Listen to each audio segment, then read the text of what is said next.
அனைவருக்கும் வணக்கம். இன்னைக்கு வந்து 23/7/2024 செவ்வாய்க்கிழமை மணிக்கு Nifty index, bank Nifty index and fin Nifty. அனைவருக்கும் வணக்கம். இன்னைக்கு வந்து 23/7/2024 இன்னைக்கு வந்து Nifty index, bank Nifty index and இன்னைக்கு எக்ஸ்பைரி ஃபின் நிஃப்டி இது மூலமா சிபி இண்டிகேட்டர் யூஸ் பண்ணி எப்படி ட்ரேட் பண்ணுறது அப்படிங்கிறத பார்த்துடலாம்.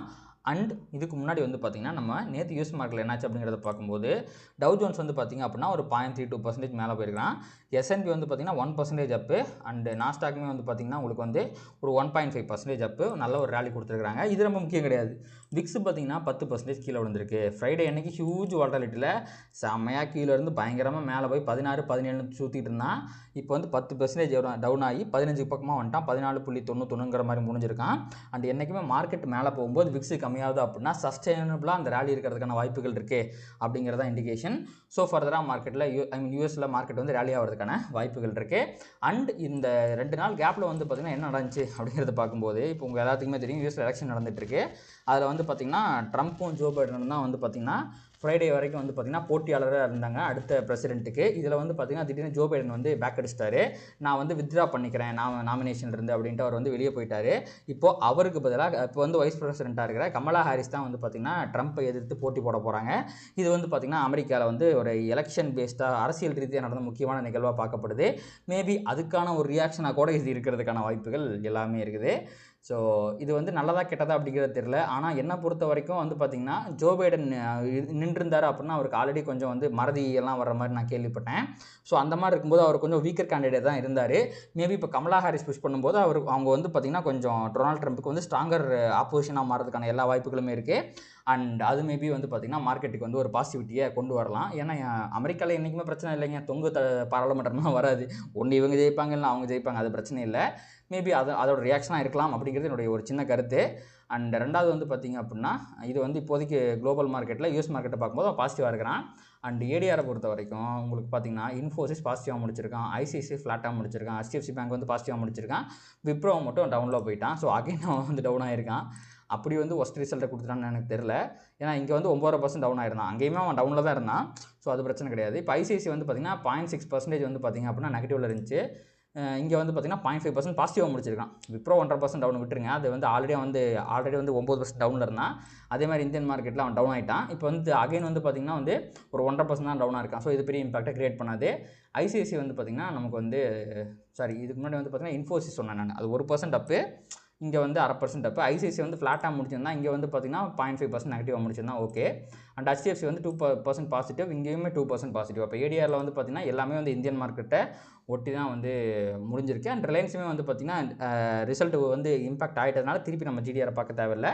அதனால் அதையுமே நம்ம விட்டுடலாம். இதிலிருந்து வந்து பார்த்திங்கன்னா ஒரு மிக்ஸ்டு சிக்னல்ஸ் தான் கிடைக்குது. அண்ட் FIDA டேட்டா பொறுத்த வரைக்கும் அகைன் வந்து பார்த்திங்கன்னா FI வந்து பை பண்ணியிருக்கிறாங்க. நெட் இன்ஃபியூஷன் ஃபிகருமே வந்து பார்த்திங்கன்னா உங்களுக்கு வந்து பாசிட்டிவாக தான் இருக்குது.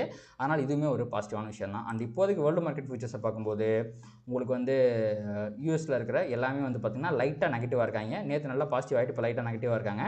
யூரோப்பியன் மார்க்கெட்டும் லைட்டாக நெகட்டிவாக தான் இருக்குது. அண்ட் இங்கே பார்த்திங்கன்னா நிக்கி, தைவான் இவங்களும் நெகட்டிவாக தான் இருக்காங்க. அப்போ குளோபல் மார்க்கெட் எல்லாமே நெகட்டிவாக தான் இருக்குது. ஓகேங்களா? அப்போது இது ஒரு நெகட்டிவிட்டியை க்ரியேட் பண்ணுது. அடுத்து அப்படியே நீங்கள் நிஃப்டி பக்கம் வந்துடலாம். நிஃப்டியில் முதல்ல நேற்று என்னாச்சு அப்படிங்கிறத பார்க்கலாம்.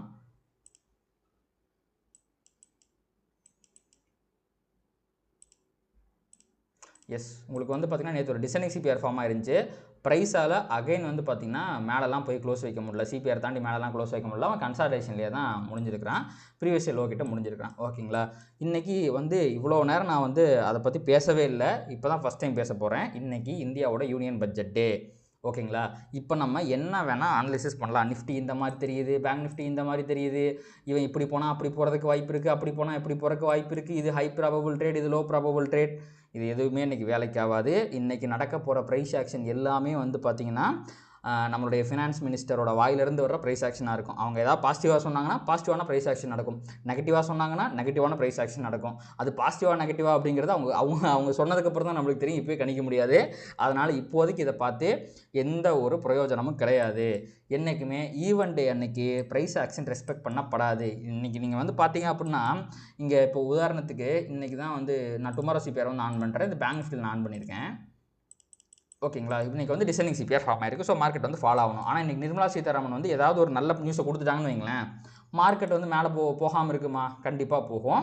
அதற்கான காரணம் என்ன? அதற்கான ஒரு ஒரு ஒரு எரிபொருள் கிடச்சிருச்சு, ஒரு ஃபியூயல் கிடச்சிருச்சு. அந்த ஃபியூயல் கிடச்சிச்சுன்னா இவன் பற்றிக்கிட்டு மேலே போவான், ஆறு கீழே போவான். அது ஏதோ ஒரு விஷயம் நடக்க போகுது. இங்கே இருக்க எல்லா பிவட் பாயிண்ட்டுமே ரெஸ்பெக்ட் பண்ணலாம். ஆனால் நீங்கள் நினைக்கிற மாதிரி ப்ரைஸ் ஆக்ஷன் வந்து அவ்வளோ ஈஸியாக இருக்காது. மோஸ்ட்லி என்னோட வீடியோவை வந்து நீங்கள் பிகினராக தான் பார்த்துட்டு இருப்பீங்க அப்படின்னு நான் நம்புகிறேன். அதனால் நீங்கள் ஒரு பிகினராக இருக்கீங்க அப்படின்னா இன்றைக்கி கண்டிப்பாக ஒரு அவாய்ட் டே. இன்றைக்கி நீங்கள் வந்து ஒரு ரிஸ்க் எடுக்கிறீங்க அப்படின்னா உங்கள் பணம் டபுள் ஆகிறதுக்கான வாய்ப்பு இருக்குது. மொத்தமாக 5 நிமிஷத்தில் மொத்த பணமும் லாஸ் ஆகிறதுக்கும் வாய்ப்பு இருக்குது. உங்களுக்கு அந்த மொத்த பணமும் லாஸ் ஆகிறது வந்து ஓகே அப்படின்னு வைங்களேன், நீங்கள் கண்டிப்பாக ஒன்று பண்ணலாம். ஆப்ஷன் பையிங்கோ செல்லிங்கோ வாட் எவர் இட் இஸ் நீங்கள் பண்ணலாம். ஆப்ஷன் செல்லிங்னு வைங்களேன், உங்களுக்கு வந்து மேபி ஹெட்ஜிங்லாம் போட்டிங்கன்னா ஒரு லிமிட்டட் லாஸ் அப்படிங்கிறது வந்து நீங்கள் வந்து அதோட வெளியே வந்துடலாம். அதுவே நான் அவாய்ட் தான் பண்ண சொல்லுவேன். அப்படி இருந்தாலுமே இன்கேஸ் நீங்கள் பையராக இருந்தீங்கன்னு வைங்களேன், நீங்கள் வந்து மேபி ஸ்டாப் லாஸ் போட்டு கூட ட்ரேட் பண்ணலாம். அது ஜம்ப் ஆகி போகிறதுக்கான வாய்ப்புகளோடு இருக்கும். ஏன்னா ஹியூஜ் வால்யூம்லாம் இருக்கும்போது உங்களுக்கு நிஃப்டிலே ஹியூஜ் வால்யூம்லாம் வருங்க. அதனால் நான் போன பட்ஜெட் வந்து நான் ட்ரேட் பண்ணியிருக்கிறேன். என்னோட அனுபவத்தில் சொல்கிறேன். நான் அப்போ வந்து ஆப்ஷன் பையராக இருந்தேன். என்னுடைய அனுபவத்தில் நான் சொல்கிறேன், இது வந்து மிகவும் ஆபத்தான ஒரு விஷயம். பட்ஜெட்டை அன்றைக்கி ட்ரேட் பண்ணுறது. போன பட்ஜெட்னா இப்போ வந்து எலெக்ஷனுக்கு முன்னாடி வந்த பட்ஜெட் கிடையாது, அதுக்கு முன்னாடி வருஷத்த பட்ஜெட். நீங்கள் பார்த்தீங்க அப்படின்னா வெறிகொண்டு ஒரு 2-3% மேலே போனால் அப்படியே போன வேகத்தில் திருப்பி கீழே வந்து நெகட்டிவில் தான் முடித்தாங்க. அதனால் அந்த மாதிரி வந்து கொடூரமான ப்ரைஸ் ஆக்ஷன்லாம் வரதுக்கு வாய்ப்பு இருக்குது. ஸோ ஸ்ட்ரிக்ட்லி இன்றைக்கி நீங்கள் பிகினராக இருந்தாலும் அவாய்ட் டே தான். உங்களுக்கு வந்து எக்ஸ்பீரியன்ஸ் ஒரு 1 to 2 இயர்ஸ் தான் இருக்குனாலும் அவாய்ட் டே தான். கம்முன்னு வேடிக்கை பாருங்கள். இல்லை உங்களுக்கு வந்து மற்ற வேலை இருந்துச்சு, அந்த வேலையை பார்த்துட்டு நாளைக்கு நம்ம ட்ரேட் பண்ணிக்கலாம். நாளைக்கு இந்த எல்லா அமிர்தமுலையும் முடிஞ்சிருக்கும். அவங்க பாசிட்டிவாக பேசிட்டாங்கன்னா மார்க்கெட் பாசிட்டிவாக ரியாக்ட் ஆகிருக்கும்.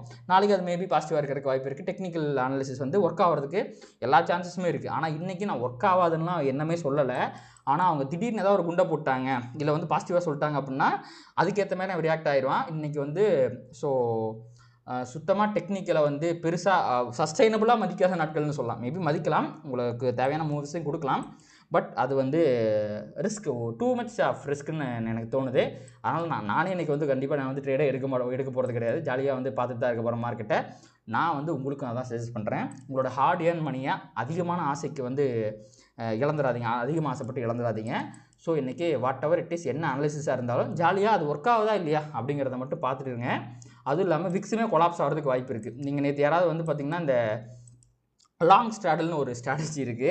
ஸோ அதாவது கால் புட் ரெண்டையுமே வாங்கி வச்சு ஏதோ ஒரு பக்கம் போச்சு அப்படின்னா நமக்கு ப்ராஃபிட் வரும் அப்படின்னு நினைப்பீங்க. ஆனால் விக்ஸ் பார்த்திங்களா அதிகமாக இருக்குது. இந்த விக்ஸ் இன்றைக்கி ஃபர்தராக அதிகமாச்சுன்னா உங்களுக்கு ப்ராஃபிட் கண்டிப்பாக கிடைக்கும். ஆனால் என்றைக்குமே ஈவெண்ட் முடிச்சதுக்கப்புறம் விக்ஸ் ட்ராப் ஆயிடும். விக்ஸ் ட்ராப் ஆச்சுன்னா ஐவி கொலாப்ஸ் ஆகும். ஐவி கொலாப்ஸ் ஆச்சுன்னா உங்களுக்கு ப்ரீமியம் கம்மியாகும். ஸோ தட் கண்டிப்பாக உங்களால் பெரிய ப்ராஃபிட்டும் பண்ண முடியாது. அப்படி நீங்கள் ப்ராஃபிட் பண்ணோம் அப்படின்னா ஒரு 3% 4% மூவ் அப்படிங்கிறது உங்களுக்கு இண்டெக்ஸில் வரணும். அது வர்றக்கான நாள் தான் இது. நான் அதை வந்து எதுவும் சொல்லலை. பட் ஸ்டில் அதோட எம்டிஎம் ஹேண்டிங்லாம் ரொம்ப கஷ்டமாக இருக்கும். அதனால் இந்த மாதிரி ஒரு ஸ்ட்ராட்டஜி போட்டு ப்ராஃபிட் பண்ணிடலாம் அப்படின்னு நீங்கள் நினச்சிருந்தீங்க அப்படின்னா அடுத்த பட்ஜெட்டு கண்டிப்பாக இதை பண்ணாதீங்க. ஸோ அதை தெரிஞ்சுக்குங்க. மேபி நீங்கள் பொசிஷன் வச்சுருந்தாலும் அது எப்படி ரியாக்ட் ஆகுது அப்படிங்கிறத பார்த்து நான் சொல்கிறது உண்மையாக பொய்யா அப்படிங்கிறத பார்த்து தெரிஞ்சுக்கங்க. என்னோட எக்ஸ்பீரியன்ஸில் நான் சொல்கிறேன். ஓகேங்களா? அதனால் இன்றைக்கி ஸ்ட்ரிக்டாக அவாய்ட் டே.